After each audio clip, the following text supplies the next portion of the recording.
May bulaklak din pala to. Itong orchids na to. Ngayon ko lang nakita yung bulaklak niya. Medyo madilim pa ngayon.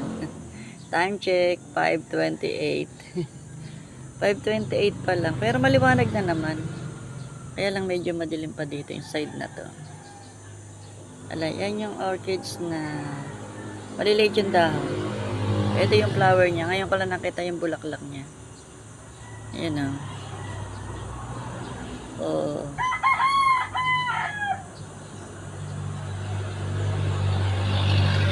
Ang cute. Ngayon ko lang nakita yung bulaklak niya. Ayan siya yan. Ayan. Maliliit yung dahon. Pero malago na siya. Nandito lang siya sa isang maliit na pot. Ayun. Ayan siya. Ayan, nagliliwa-liwanag na. Pero wala pang 6 a.m. Cute niya.